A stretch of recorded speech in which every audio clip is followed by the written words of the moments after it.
Welcome everybody to the first edition of Greenbelt Talks. We're here today to talk about something that Greenbelt is talking about. If you picked up the news review recently, there was the front page all about the maglev.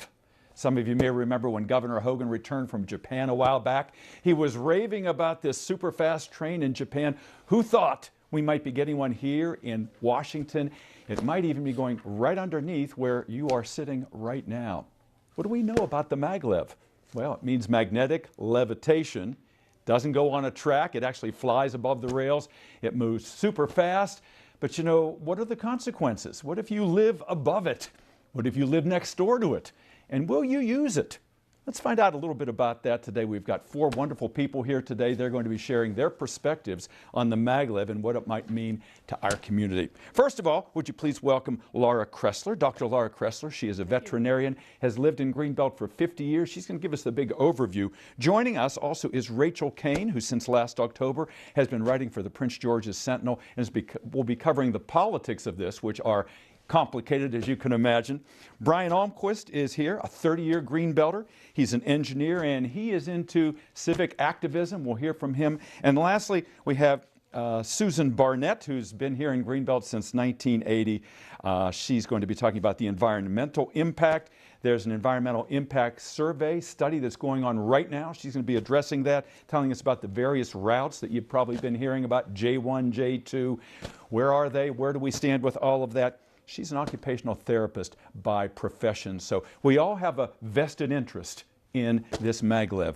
So, Laura, why don't you tell us a little bit about, there are a lot of facts and figures about maglev, and a lot of people out there probably know absolutely nothing.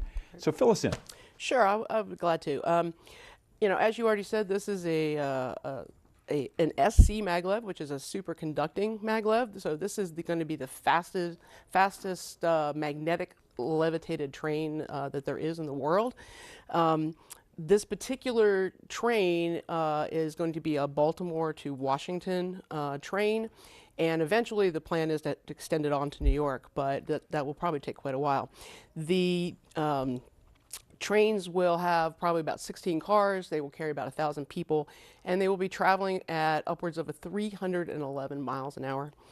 And they are projecting that these trains will be leaving probably 4 times an hour, and that they will run for 18 hours a day. So we'll be having trains moving from 5 o'clock in the morning until 11 o'clock at night. And we think the 4 cars an hour is probably only in one direction, so it's probably really 8 trains passing us every single hour. In addition to that, the other 6 hours of the day, they're going to be doing a lot of maintenance, and so there will be a lot of other stuff going on. However, one really important fact I think everybody needs to know is these trains are not going to stop in Prince George's County. So you will not be able to get on this train or get off this train. There's a lot of players, I guess you could say, in this, and I'm sure you may go over this as well, but Baltimore Washington Rapid Rail, you hear people talk about BWRR. They are probably the main player in this whole thing, and they're a Maryland company, they're an engineering company, and they will be working on building the train. The Japan Central Rail Company as well is kind of their counterpart, and they will be building the train. They're also providing the technology, and they will be operating the train. And at one point, BWRR actually said in one meeting I was in that they would be taking the profits, the Japan Rail would be taking the profits. And of course, Maryland Department of Transportation is also very heavily involved. This project is estimated to cost $10 billion. And that's right now. We don't know what that'll end up as. 50% of that project will be funded by a loan from JBIC, which is the Japan Bank of International Cooperation, but that has to be paid back. The money goes to MDOT, but it has to be paid back at some point. And kind of to put this in perspective, the amount of money that Maryland would be paying for this train would basically fund all of WMATA and all of the Maryland Transportation Authority, or MTA's function, up through 2024 if we didn't even charge the taxpayers or even charge a citizen to ride any of those forms of transportation. That's how much we could pay just with that amount of money. There are currently only 4 options left on the table. One of course, is a no build, but the other 3 are alignments. One is more of an Amtrak alignment along the Amtrak lines and not really affecting us that much. The other two, though, do. They're called the J and the J1. They both come out of DC. They both will travel under or be tunneled under Greenbelt East and work their way up through Greenbelt. So it's going to be a really serious problem because they're going to come up through Northway.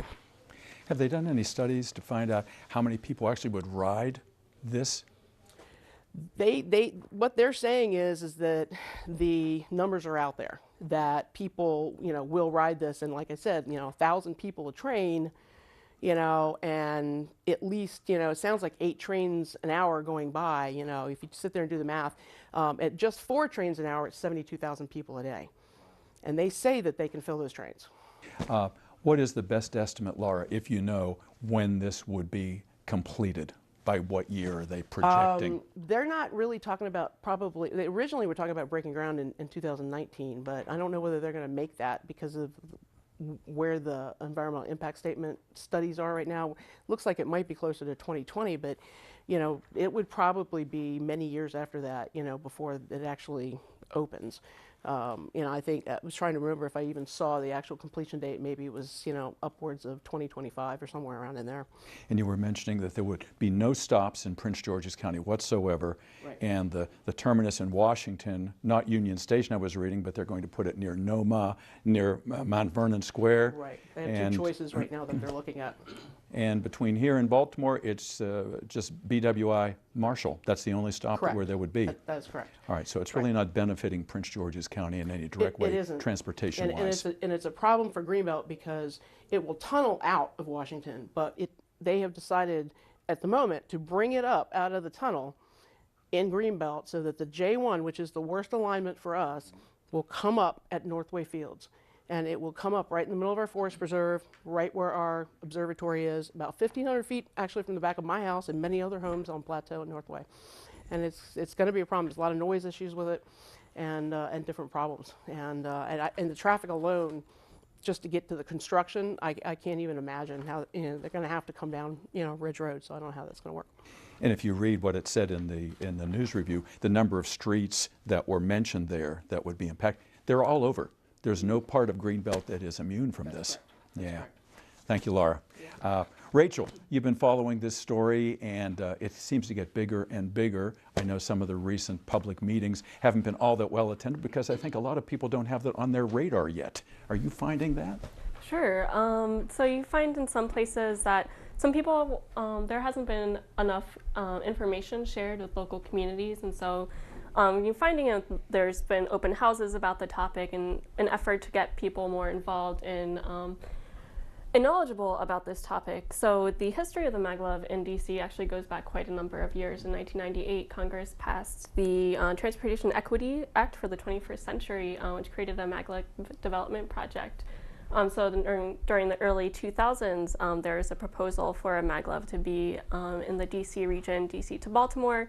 There's quite a bit of community pushback to this because of funds and impact on the community, and so it was never pursued. What you have now is that in 2015, as mentioned, Governor Larry Hogan rode the SC maglev, and I'm very impressed with the technology. And in 2016, he signed a trade agreement with Japan, which involved Japanese government pledging several $1 million to fund studies about the feasibility of this project in America. So, as mentioned, right now we're in the middle of an environmental review of the topic. And as this project has developed, there's been a range of reactions to this, as well as people just not being as well informed as possibly they could be. You see, especially in Bowie, there's been a large public outcry about this. There's been well-attended meetings on the topic. It's been discussed here in Greenbelt and Greenbelt City Council and Prince George's County Council. During the Prince George's County Council meeting, there are a number of concerns that the County Council discussed, including that when BWRR was made into a franchise, which gives them the power of eminent domain, the County Council was not consulted or involved in this process, which has been frustrating for the County Council, it sounds like. there's also concerns that the federal government would be spending money on this project as opposed to reinvigorating other existing transportation options in this region, such as the metro rail, which badly needs an update. Concerns about how tunneling would affect communities, how development would affect the communities. That's not to say that there is unanimous opposition to the project, however. There have been delegates from the Baltimore region who have been supportive of this. BWRR has signed an agreement that they would use unions to work on the project, and so the president of the North American Building Trades Union has said that they pledge their full unmitigated support in the regulatory, legislative, political projects. And this is a quote, "At the end of the day, the finest, most productive workforce in the world to make this project a reality." I just do want to stress that there has been, however, substantial opposition to the project. There's a citizens group, Citizens Against the SC Maglev, that are pushing back against this project. The four cities during their meeting is Greenbelt, College Park, Colmar Manor, and what's the fourth one? Berwyn Heights. Thank you, Berwyn And Heights. New Carrollton. New Not Colmar Carrollton. Manor, Oh, sorry. I'm sorry. Thank you very much. You're welcome. Berwyn Heights and New Carrollton agreed on a letter to send with their opposition to the project. And then I just also want to read something from a letter from the Maryland Secretary of Transportation that they sent to the mayor of Bowie. Who's the secretary? Pete Ron, yeah. During when Bowie was having all their various meetings on the topic, this is September, and they wrote that it is important to note that this project is solely in the study phase, no plans for the construction. Please be confident and rest assured that Governor Hogan and the entire administration are paying close attention to the process and will continue to stand firmly against any proposed routes that would harm local communities or affect the quality of life of citizens along the proposed path. We simply won't allow that to happen. So it'll be interesting to see how this develops. You mentioned eminent domain earlier on, Rachel, and I think a lot of people fear immediately when they hear that, will my house be taken? From what I've read, and maybe you can confirm or deny this, it's since the tunneling is going to be 90 feet underground, no one's going to lose his or her house. Well, that's, is that right? no, that's not true. It may not accurate. And This is Brian Almquist. Yeah. some of the routes that that are going to go through Greenbelt, a couple of the routes, one or maybe both go up through Laurel, and some of those homes are along the path, and people are very concerned about losing their homes. And also in that letter you point out by Ron, I think he also points out that they're supposed to be using existing rights of way. Yes. Yes, and that's the real key here. I don't know if that's going along the Baltimore-Washington parkways an existing right-of-way or not, but two of the routes came off in the Bowie area because they were going through neighborhoods. So it's very important that they use existing rights of way, apparently. Well, and one other point, too, that to add to what Brian just said is that even when the train is in its tunnel, they must have about every 3 or 4 miles, they have to have emergency access shafts. And those are not just like a manhole cover. Those are actually large facilities, and I've actually seen pictures of these. They're large buildings, usually a couple of acres in size because they have massive fans to move smoke and air and things like that. And there may be other support there as well because they have to have access to be able to get down and do maintenance and things like that. So those areas, they very well could lose houses. Yes, absolutely. I'd like to add that BWRR told the county council that they're not interested in using their powers of eminent domain, but they do still have those powers. Yeah. In the environmental study that's due out next January, I think I read, that's not a make or break. No. They will make their decision irrespective of what that says. Brian, you're an engineer by training, and you're a longtime Greenbelter, and you're obviously very concerned about this. What do you want to tell us? Well, I think the biggest thing that people can do right now is to provide their comments to the website that's online to the Maglev project team.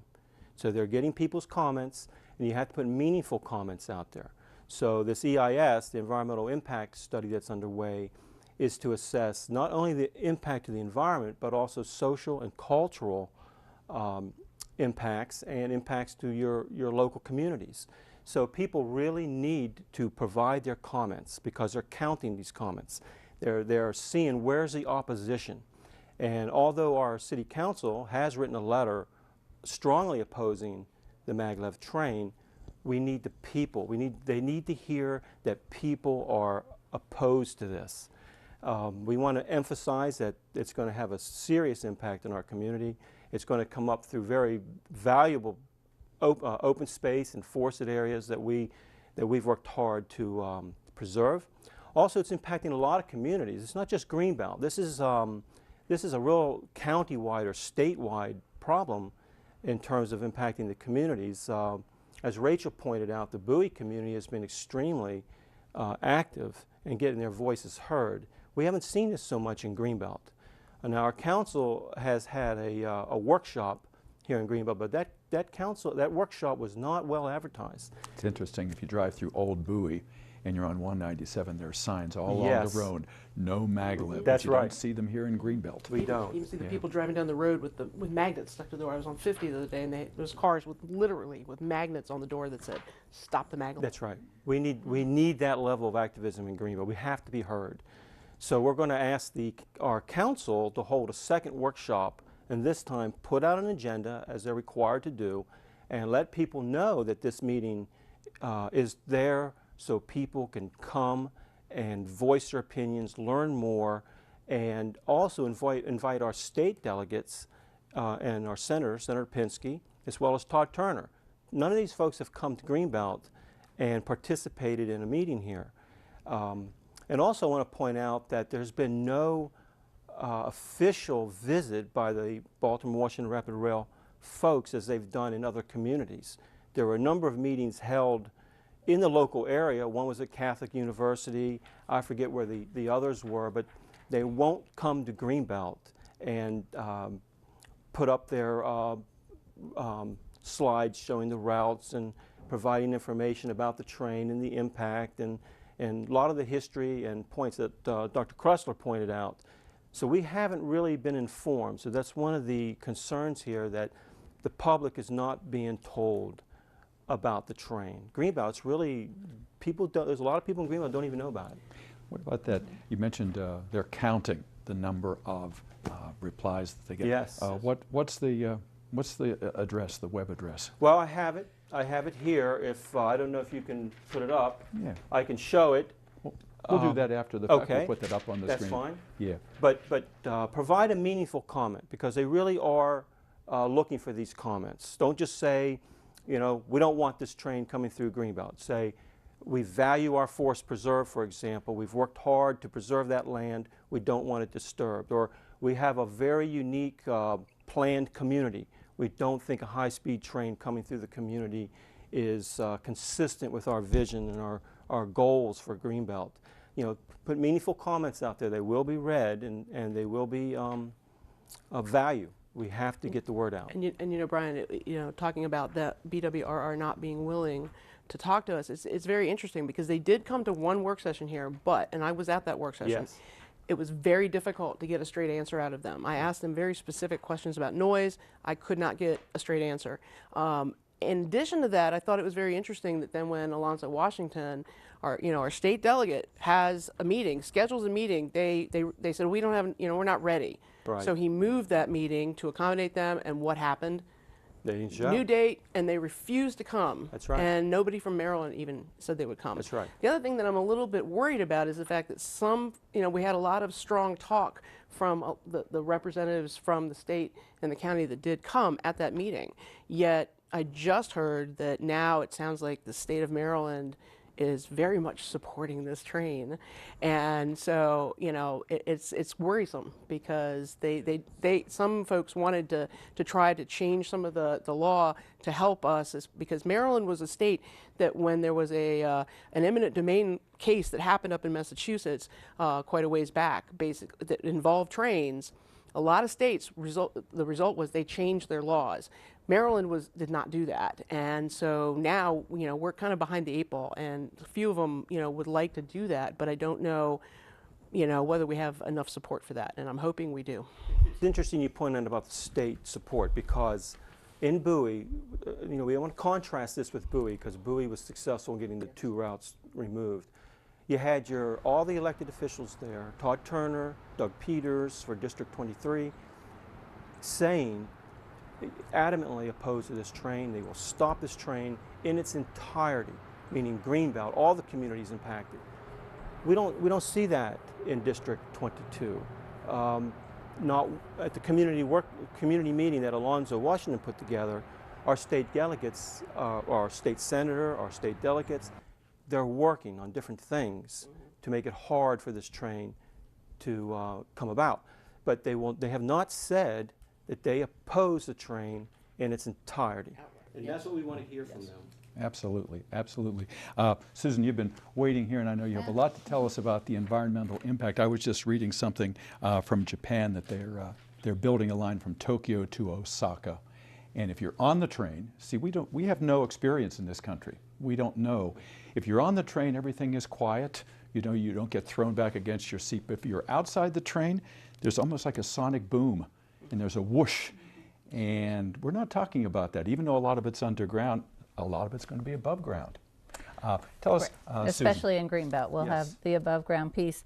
I did want to respond to what Brian was saying, though. I think one entity that we are not hearing a lot from are the homeowners associations. So it would be very good that if Greenbriers, Greenbelt Homes Incorporated, those types of organizations could assess this and come out with their own statements about the train, because I think those communities will be very much impacted. And especially those around where the train comes above ground. So in terms of the environmental impacts, there's a lot of potential negative impacts from the maglev. As you were saying, Laura, the train will be coming out right around the Northway Fields, correct? It appears to be lined up just about with the exit ramps for the Goddard, right.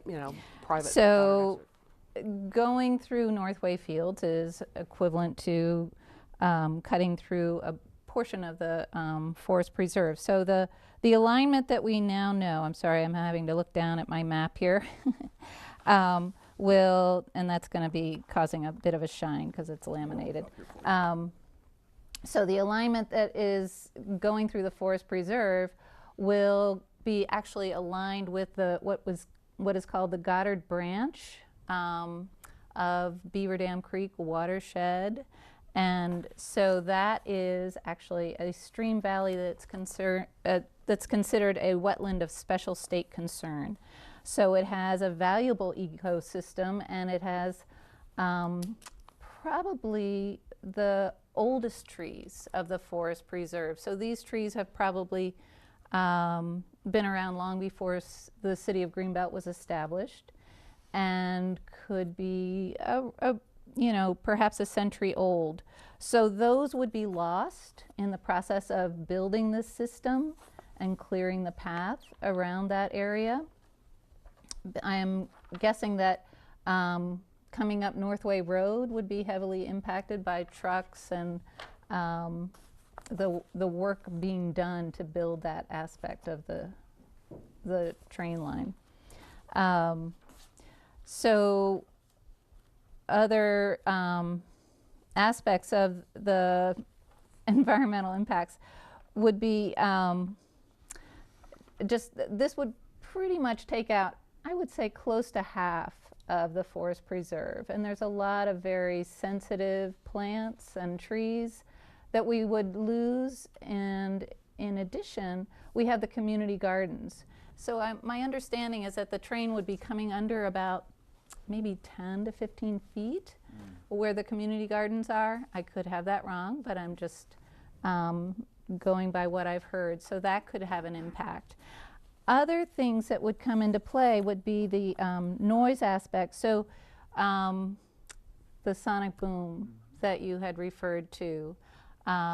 So consider that normal traffic might be 4 times an hour coming through that tunnel, and during busy times it might be more like 8 times an hour. And from what you're saying, you know, Greenbelt's signature is its green space, and that is being Yes. threatened here. Right. And you know, people who are watching here, I think one of the problems is it's not imminent.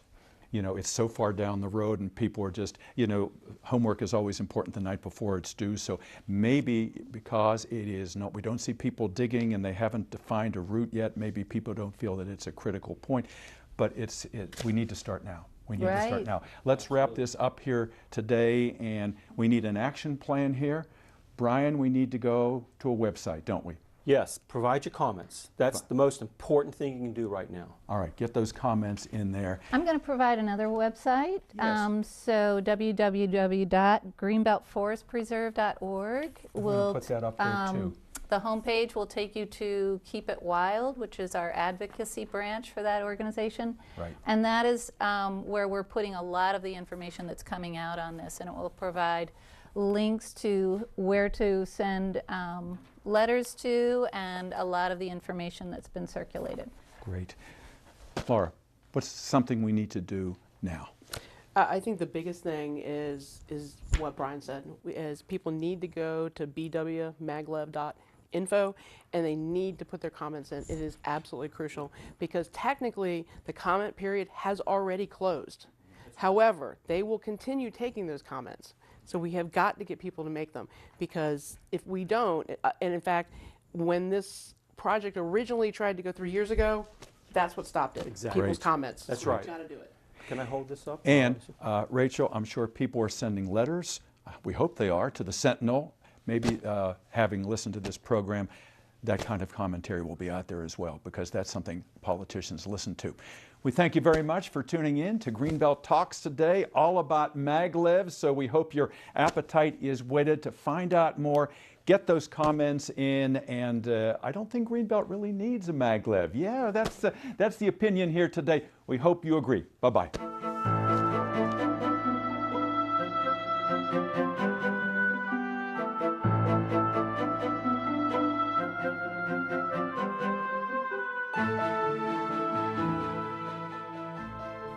Produced by Gate, Greenbelt Access Television.